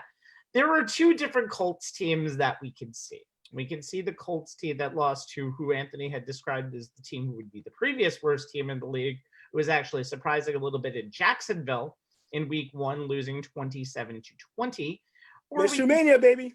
Yes, Minshew Mania is good. We can do a whole show on Minshew Mania, but or we can see the team that took a playoff team from last year and beat them 28-11.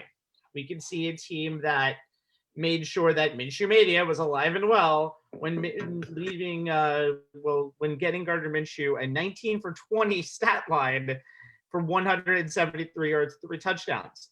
We can see the team that led Kirk Cousins to one of his worst games as a pro, 11 for 26 for 113 yards and 3 interceptions. We can see a Phillip Rivers who will throw the ball like crazy and going 36 for 46 in game 1 for 363 yards, but 1 touchdown or 2 interceptions. Or we can see a Phillip Rivers who goes a solid 19 for 25 for 214 with a touchdown and interception. We can see a Colts team that has Jonathan Taylor, who has Naheem Hines as their leading rusher.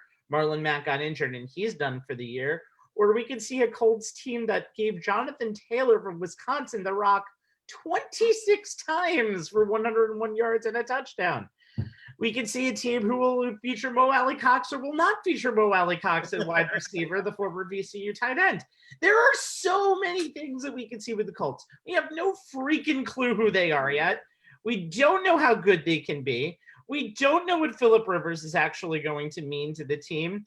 We know that they lost their second best wide receiver, Paris Campbell, in week 2. So many injuries in week 2 first season. It's ridiculous. But we don't freaking know what we're going to see of the Colts. All we know is the team that they're playing is a crap team, and every team that the Jets play should beat them right now by double digits.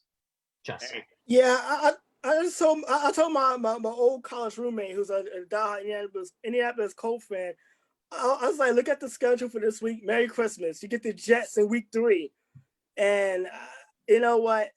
Like I said, you don't know what Colt team is going to show up, but I think we all know what Jet team is going to show up, and it's not a good one. The Jets actually going to show up? I think they will. I think eventually that they have some pride because teams have pride. Like we said, the Jaguars were expected to be horrible, and they've easily showed up for their first 2 games. The NFL is not a league where you can go over 16 sometimes, but this Jets team could do it. We'll see what happens. I got to tell you, any of our viewers out there who are in a suicide league, take whoever's playing the Jets on this every week. Yes, absolutely. Indianapolis is at home, even though again, a lot of people probably took them in week 1 against Jacksonville. Look at that.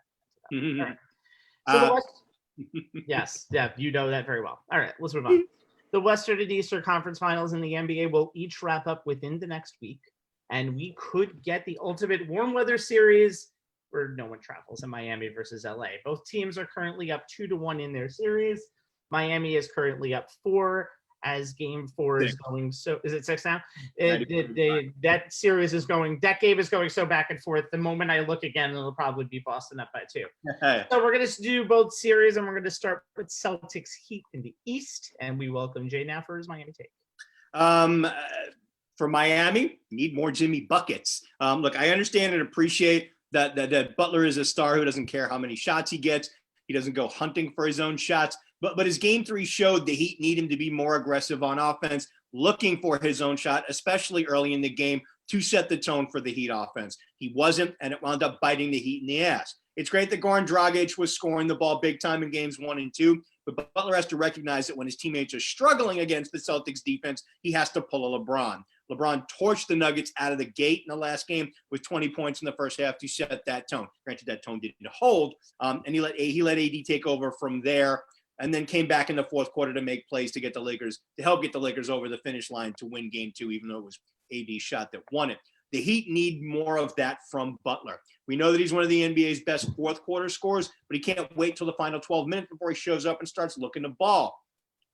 Butler is 4th on the Heat in field goal attempts this series with only 38. That's less than 13 per game, which is his career playoff average. But if the Heat are going to beat the Celtics, Butler needs to kind of channel his Chicago Bulls self from like the 2014 through 2016 seasons, where he averaged almost 18 field goal attempts per game and almost 23 points per game in the playoffs. So far this series, he's been too deferential to his teammates.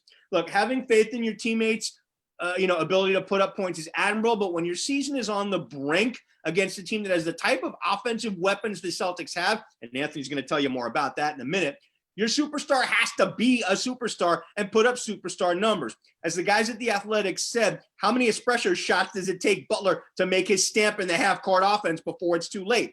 Look, Jimmy Buckets is averaging only 17 points a game. That's not going to get the Heat past the Celtics, especially now that Gordon Hayward is back to give the Celtics yet another weapon. ESPN's Mark Jackson said it best early in the game tonight.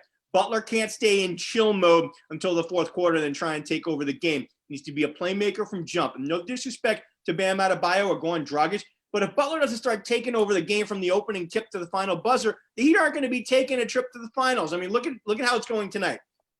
Butler is leading the team in field goal attempts with 18, but he's only hit 7. He's 5 of 5 from the line. They need him to get there more often, and that's about being aggressive and making plays. He's got 19 points and he's +9, but in a little under 32 minutes, but 7 of 18 from your best player, he's not the reason they're winning tonight. The reason they're winning is because Tyler Hero is shooting out of his mind. 30 17 from the floor, 4 of 7 from deep for 30. He's carrying this team. And look, no disrespect to the kid. He's deserving of his second team all-rookie status.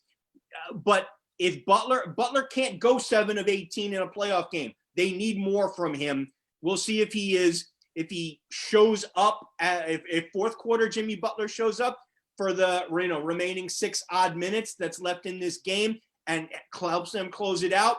If he doesn't, you're going to see Boston come back here.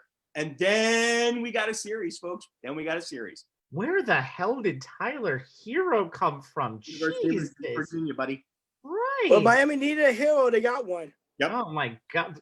Oh. And here, I'm gonna that bad pundness. He lends new meaning to the phrase "playing hero ball." Oh my God, though, that's the high potential 6th man. Anthony, your take on the Celtics? You know what? Look at the Boston Celtics, and you know what? This is a series for them. If they lose, it's going to be a missed opportunities. They have led 75. Coming into this game tonight, they led 75% of the time in the first 3 games. So you This think game about is it. a little bit different, though, surprisingly. They have blown double-digit leads in the first 2 games. They lost in overtime in game 1. They blew the big lead in game 2. They could easily be up 2-1 or even 3-0 in this series if they're able to close games out. And like I said, look, I had no problem with Marcus Smart's frustration and the locker room spat. That was a good spat. This wasn't Paul George giving a rah-rah speech after blowing a 3-1 series lead and getting the eye rolls of death. Eye rolls for days. Yeah, and you see, like they showed on the timeout, Marcus Smart is a respected veteran, a guy in the locker room that the guys will listen to. He's talking to the players during timeouts. Like, they respect him. I think it was more of a frustration than any day because I think he realized the Celtics should be winning this series, not really behind. You can go back to game 3, they were more aggressive. They attacked that Miami Heat zone, which you're supposed to do against a zone defense. They outscored Miami 60-36 in the paint. Tonight, they fell right back into kind of that passive mode, particularly with Jason Tatum going scoreless in the first half. All of his points has been in the second half alone. He's 8 of 17. Gordon Hayward is a big addition coming back. I mean, you look at his 12 points off the bench. He's a +5.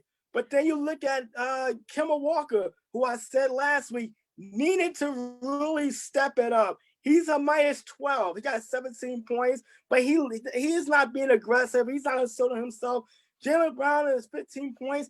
Guys are being passive at the wrong time. I don't know if they're falling into the habit of, okay, you take over, because when you have too many weapons, as we saw with the Los Angeles Clippers, then who takes over a game becomes a crapshoot, because now you're hoping that someone kind of gets high.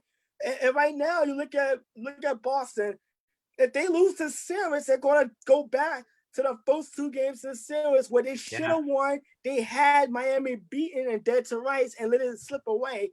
Now they're facing an uphill climb right now, and Miami's really if Miami could close this one out, Boston being down 3-1 against a Miami Heat team that's only lost twice in the playoffs.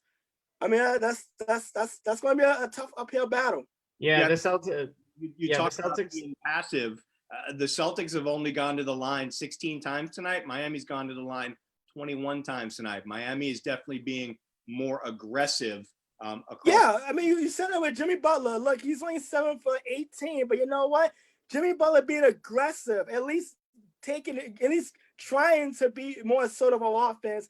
It's a little better than Jason Tatum going completely, putting up a goose egg in the first half, or Jaylen Brown going in and out and not really being assertive and taking over and being the slasher that we know he can be and get to the foul line. So Boston's kind of falling in action tonight too. Smart's 2 for 10. Yeah, and the Celtics is kind of really fallen. By the way, Marcus Smart, who has played so well in the playoffs, just 12-10 tonight for 7 points. So Marcus Smart is either an offensive juggernaut or an offensive liability. And look at Daniel Tice the other way around. He's either a defensive juggernaut or a defensive liability. His number is -16. Yes. That's pretty bad. So the Gordon Hayward comeback story is good. He's going to be like the role he was for most of last season off of the bench, because I think the Celtics have a good enough starting 5 that they like to keep it. I do want to see that just to be a tight 6-man rotation. I would like to see Hayward play like 30-35 minutes, because Brad Wanamaker has been this series. He should not be playing more than 7 to 10 minutes a game. He's already played for 13. You have Williams, who's played for 12. The Boston Celtics are not a 10-man rotation team. 10 players have seen minutes tonight. I do have to say, I just don't know how the Heat do this. The Heat are just solid. You can give them like, Jimmy Butler needs to score, but then Bam Adebayo has an amazing game. He's +10, 20 points, 12 rebounds, 4 assists. The one thing I like about the Heat is you never know what to expect from that team. And that's one of the reasons why, if they win this series, and it looks like if they continue on this way, they're going to be up 3-1. They're going to be a very interesting team in the finals. I think the Miami Heat team that we saw that was only the 5th best team in the regular season in the Eastern Conference is not the team that we're seeing now this postseason. Miami is one of the most shocking stories I've seen in any NBA playoffs, and just shows the power of this bubble, because a team like Miami should not be where they are right now. And that's not an insult to Miami. That's just a great organization that's taking advantage of a lot of teams choking everything. Yep, and Hero just dropped another 3. That's 33. He's got 33.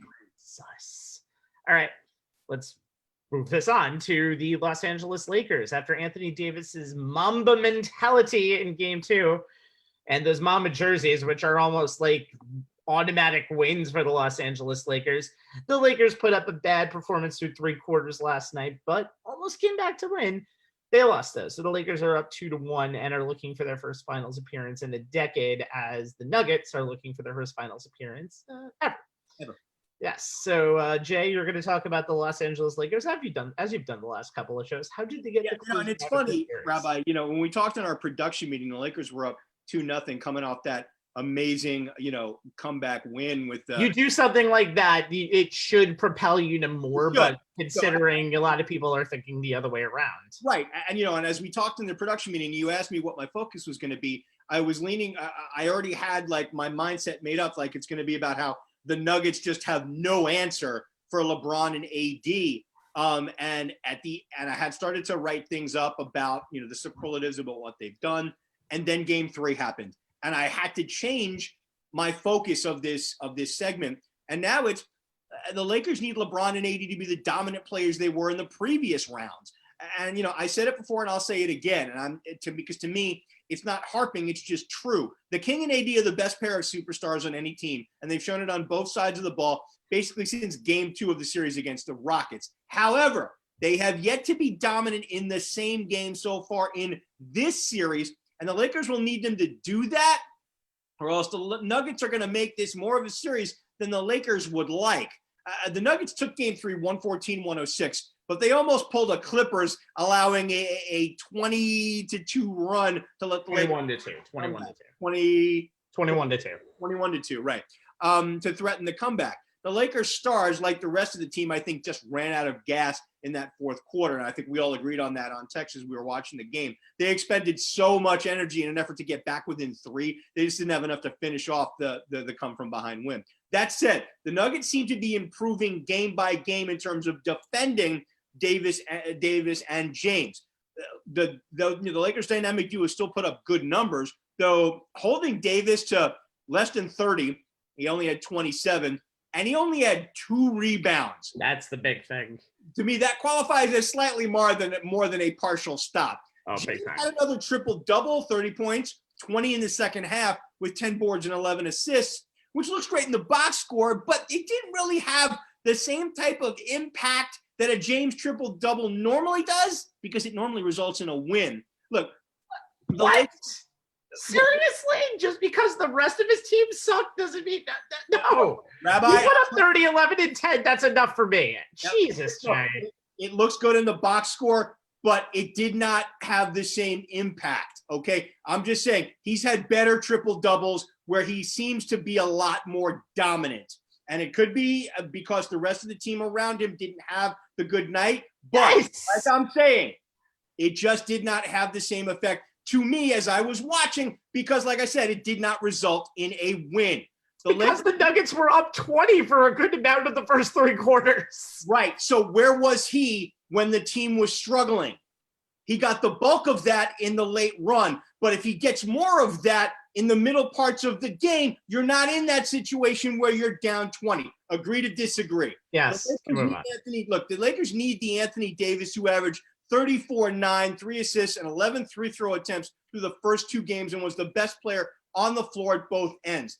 He was scoring at all 3 levels. He defended everyone, was the linchpin of a suffocating Lakers defense. They also need LeBron to be more aggressive on offense. I know that sounds funny with how often he's taken the ball to the hole in the half court and has been a runaway train in transition, but he was averaging only 20.5 points per game through the first 2 games, largely because he's not been getting to the line. LeBron is taking 2 free-throw attempts in this series. For his career in the postseason, he averages 9 trips to the charity stripe. The Lakers never know which of their others, which is a term of we've been hearing a lot through the playoffs. They don't know which one of their others are going to show up on a given night. So they need their superstars to play like superstars. I know I harped on it about talking about it in the last segment in regards to Jimmy Butler, but in the NBA playoffs, that's where you need this to happen if you're going to get a chance at the ring. If LeBron and AD play like 2 of the best players on the planet, which they are, then they should be enough to carry the Lakers to the finals. Are they under more pressure than the 2 superstars on the other bench? Without a doubt. But that's what these 2 guys came to La La Land for. They accepted the challenge and the championship legacy that comes from wearing the purple and gold. Time for these guys to bring it. Yeah. much as I really don't like that triple-double line, I understand what you're saying. We agree to disagree on that. This could be a series, but one thing I do notice is the way the Lakers came back in that game 3 makes me think that they could turn this on and off switch, and all they need is that third guy that can consistently make a shot. Which we have basically said on every basketball show we've had. Absolutely. And we've done that. Like, they can do it. They just need that third guy to be consistent. That third guy last night for the Nuggets was Jeremy Grant, Anthony. Sure. And what do you think the Nuggets' keys to coming back from this series are? They're down 2-1, so this must be much easier than being down 3-1 in the other series. This is a breeze. Well, you think about this, they were one Anthony Davis buzzer beater away from being up 2-1 in this series. So you can look at it from that side of the coin too. Like the Nuggets led at halftime for the first time in 7 games. Like you can't keep playing. You can't keep playing from behind. It was good for the Nuggets to finally have a lead, and they were blew to 20, and they almost gave the game away. So it's almost like the Nuggets are a team that just can't. You know what? They just can't play with the spoils of a luxury that comes with actually leading in a game. They just like to make things close than they really should. But one of the things I did like what the Nuggets did was they got Nikola Jokic into the game early. They went to him early. They went to him often. He scored 11 points in the first quarter. Really kind of set the tempo for Denver with that energy. And yeah, you said it, Jay. Like, I think a lot of people was caught off guard by how flat the Lakers came out in a game 3, knowing that the Nuggets have just made a reputation this postseason of coming back and never really being dead in the water like we think. But Jamal Murray has kind of established himself as a closer because that game was getting too close for comfort. He made a big pass to Paul Millsap that led to a big basket, knocked down 2 big threes. They really put the game away. He finished at 28 and 12. When you look at and like I said, Jeremy Grant chipping in with 26 points was a key difference maker. You think about the Nuggets out rebounding the Lakers with the big 3 guys holding them to just 4 total rebounds and out rebounding the Lakers by 17. In that game 3 victory, the Nuggets were able to play their style of basketball for the first time in a very long time. When they have a lead, they can play more up-tempo. They got the defensive stops, forced a ton of turnovers by the Lakers in the first 3 quarters that led to, I think it was a 22-23 fast break points. And this is the Nuggets game. They want to play up-tempo. They want to speed the game up. And we saw the Lakers just really run out of gas. Like Anthony Davis could barely get across center court late in that game. Like he literally walked his way up the court. But Denver has to continue doing what they did last night in game 3. I mean, like I said, they lost a heartbreaker in game 2. But for the most part, they dominated the second half of that game. The Lakers just kind of slipped away and kind of escaped with that game. The Nuggets, for the most since the second half of game 2, has been the better team in the series. But if you're the Nuggets, you gotta be a little worried because the Lakers are that good of a team. And I know, when I have hot takes and a lot of people were kind of jumping off the Lakers bandwagon after one game, but you gotta keep in mind they do still have LeBron James, and it's hard for me to go against King James in the postseason. It seemed like whenever we doubt him, he comes out and have one of these dominant games.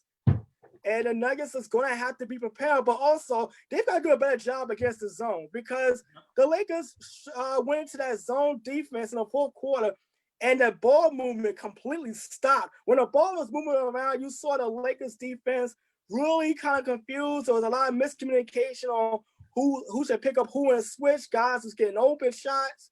And the Nuggets got to continue that ball movement. But also, you have Jokic who can attack a zone defense because he's a guy who hangs out in the perimeter anyway and can get to the middle of that zone and get his shots whenever he wants. So Denver's gotta be more aggressive against the zone. I get it, in the NBA, you don't see many teams going up against zone defenses. So they look a little lackluster when they have to actually deal with it. but Denver has done a great job. Did a great job last night moving the ball around, getting great contributions from Grant, also Michael Porter Jr. and guys coming off that bench. They're going to have to continue that if they're going to make this series a lot closer. And then a lot of Laker fans really don't want right now. But this Nuggets team, like I said, they're better than advertised. I think they were just kind of overlooked because of the two Los Angeles teams in the Western Conference. They've already knocked out one, and they're more than capable of knocking out the other. Yeah, imagining the Nuggets in the NBA Finals is just still very, very strange to me. All right, let me fill in the gaps. Finals would make sense, but that was 50 years ago. That's bubble life, baby. 2020. All right, let me expand very quickly on that. Let me expand very quickly on that third scorer. First of all, the Lakers need to figure out what the hell they're going to do with JaVale McGee and Dwight Howard. You can't waste 22 minutes on guys who you have no freaking clue on how to use them. Luckily, Danny Green played 20 minutes last night. Didn't really shoot well. Caldwell Pope has actually shot much better over these last few weeks, another 12 points, but 11's not going to do it for Kuzma. Rondo had a terrible game, minus 13. So the Lakers, again, as I mentioned, need to find that number 3 guy. For the Nuggets, it's very interesting how you guys say, oh my God, they're right back in the series and they can beat the Lakers. They got 26 points from Jeremy Grant, who almost never has this type of game. 7-11 from the field goals, and got 4 points less at the free throw line than the entire Lakers team did. The Lakers went 14 of 22 from the line. Grant went 10 for 12. So I don't know what the Nuggets could do better. Maybe Jokic could have a better game than 22, 10, and 5. There's my hot take, because that seems like a ridiculously good line, but he could do much better than 22, 10, and 5. What he can do better, Rabbi, is stay out of foul trouble, because Jokic absolutely to committing bad fouls at bad times. Oh yeah, that's been the problem of his entire career. But again, the fact that that's a bad line for Jokic just shows how good of a player he has become. And Murray is definitely the closer. You didn't see it as much in the Clippers series, except really for that amazing Game 7 that he had, because he wanted to make up for what he called one of the worst performances of his career last year in Game 7 versus Portland. So if Murray first of all, Murray needs to play 42 minutes or more a night, because that team cannot win without Murray on the floor. No. 44 last night. So I think the Nuggets threw the kitchen sink at the Lakers in Game 3 and 1. I don't know if they have 3 kitchen sinks left in the home to actually throw at the Lakers. We shall see. Rabbi, I got to tell you, to me, it's not so much whether I think the Nuggets can actually throw 3 kitchen sinks at the Lakers to pull off the comeback from 3-1 again. It's a question to me of whether the Lakers will shoot themselves in the foot. They can't keep committing turnovers at the rate they are committing them. It will eventually come up to bite them in the ass. They barely escaped Game 2 with 24 turnovers. They had 19 in Game 3, and it bit them. They've got to take better care of the basketball. The foul situation on their end that needs to be better too. They use way too many fouls, 4 players. Yeah, and also, you talk about the turnovers. A lot of those committed by LeBron James. This has got to be better. Taking care of the basketball. I mean, like you see him, he's trying to force passes in places that weren't there. And last night when the Lakers was making a comeback, Kyle Kuzma had a bad pass that was a wide open Rajon Rondo that would have opened up a 3-pointer. And you think about the Lakers' takeaway from this, the fact that they were able to come back, and who knows how the rest of the fourth quarter play out if KCP's 3-pointer that would have tied the game actually went down. Yeah. So like I momentum would have shifted. Yeah. I mean, the Lakers had all the momentum. They just ran out of gas. They just couldn't get that one basket that would have either tied or put them ahead.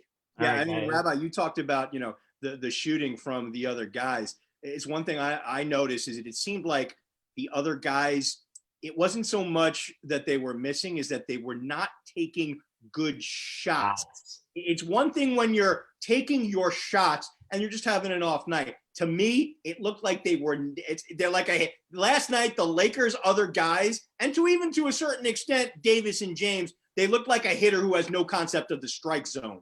If I can they do that on occasion. They don't just do that in these games. They've done. But the one thing you've also noticed is the Lakers have really had one bad performance in each of these 3 rounds, and they've usually recovered. That's one of the testaments to Frank Vogel. All right. We are almost done with the show, but we have to mention the other major sport out there. Hockey is in their Stanley Cup Finals. They may be done before we're on our show next week. So it's the second seed out of the East, the Tampa Bay Lightning, who now have a 2-1 lead after they won games 2 and 3 and winning game 3 5-2 tonight over the third seed out of the West. A little bit of a surprise in the Dallas Stars. Guys, a very quick take from this series as it will continue on Friday night. I'll start out. I'll go with Dallas, and Anton Khudobin has been a really great story. He's been a kind of a journeyman. Had to step into the starting goalie position after Ben Bishop got hurt, and played lights out against Vegas in the conference finals. He went 4-1, 95% save percentage, 1.69 goals against, and literally was under siege in game 1. Made 22 of his 35 saves in the third period alone. But obviously, Tampa Bay kind of figured something out because he was just literally peppered in the first period of game 2, gave up 3 goals, but was able to play well enough to keep Dallas in the game. And their comeback fell short tonight. Totally different story. Tampa Bay just kind of dominated from the beginning. They got Steve Stamkos back. I know, Jay, you're gonna mention that more. They gotta get more out of. They gotta get a strong performance out of Khudobin moving forward, because right now Tampa has more firepower than Dallas. Dallas has more depth, but the Tampa Bay Lightning just been playing like they've been on a mission, like a buzzsaw this entire postseason. And really, the Islanders are the only team that kind of really tested them, pushed them beyond their limits. And one of the key things is that they had to add an additional forward because that series was long and they had a couple of overtime games in that series. So Dallas need to really start taking advantage of it. But also, they have got to stop committing these incredibly silly penalties. You cannot give Tampa Bay a power play, which is literally the strength of their offense this entire season. Look at the Islanders. Suspension, post-suspension, through the seeding games, through the qualifiers and the playoffs. Dallas has got to play a much smaller 60 minutes of hockey if they want to even this series and eventually win this series. You know, I mean, Anthony, you kind of talked about it, and, you know, how cool is it, guys, to see, you know, Lightning captain Steven Stamkos step onto the ice tonight in game 3 and then score a goal in the first period. Talk about, you know, a double emotional lift for Tampa Bay. You know, Anthony, you alluded to it, and like, I don't know. And for me, it's because I've watched the Rangers with so much frustration over the last few years over it. But hockey for me always seems to come down to special teams, converting on the man advantage, preventing your opponent from doing the same. So, you know, it always seemed to be the thing that the game turned on, and it always seemed to be magnified in the chase for Lord Stanley's chalice. Yes, Rabbi, I'm contractually obligated to utter that phrase every time. I already assumed that, so let's move on. I mean, look, guys, we all know that a hot goalie standing on his head can steal a playoff series, but if the guys in front of him don't put the puck in the net, all the head standing won't get you a W. And Tampa Bay, with the likes of Nikita Kucherov, Victor Hedman, Braden Point, and Andre Palat, and now with Stamkos back, have one of the most devastating power plays in the NHL. They were 5th in the regular season. They converted at a 23% rate. But, you know, coming into tonight, they only converted at 19%. Dallas did hold the Lightning power play in check in game 1. They were 3 for 3 on the penalty kill, only allowing Tampa Bay 4 shots on goal, which is a big reason why Dallas took game 1. Tonight, game 2, Lightning, especially Kucherov, solved the penalty play, you know, the Stars penalty kill in the first 10 minutes of the game. Kucherov had a pair of assists on Tampa Bay's 2 power play goals. That ended a 4-game streak without a goal and with the man advantage, where they went 0 for 14. They went 2 for 4 in game 2, and that's the big reason why they won. They allowed a shorthanded goal the first time around they were on the power play tonight. Not a good start, but they finished 1 for 4. Victor Hedman's 10th goal was the one was the goal that, you know, he put it in the back of the net with the man advantage less than a minute into the second period. To me, just further proof how important special team is. Look, like the Islanders in the previous series, Dallas does a good job controlling things at even strength. Coming into this game, they had outscored Tampa Bay 4-2 at 5-on-5. Tonight, the dam kind of broke. Kucherov and Stamkos both lit the lamp in the first period at even strength. Point and Palat scored at even strength in the second. So tonight's game aside, where Tampa Bay dominated 5-on-5 in the 5-2 win, consistent scoring on the power play is still going to be a big key for the Lightning going forward in this playoff. Like you said, Anthony, they have a ridiculous amount of talent anytime they have the man advantage. So even though tonight they were able to control the game at even strength, power play is still going to be a big thing. Though I got to tell you guys, if they control even strength the way they did tonight, the Stars are going to be leaving Edmonton a lot earlier than they want. Well, they would leave it at the same time, not they would leave it because the season will be over. Yeah, I think the one thing to know is, first of all, as a fan standpoint, I think we all were rooting for the Islanders in Vegas and their respective conference finals because we love the Vegas story, and obviously we're a local team. So watching this is a little bit of a disappointment for all of us. I'm sorry, not gonna lie.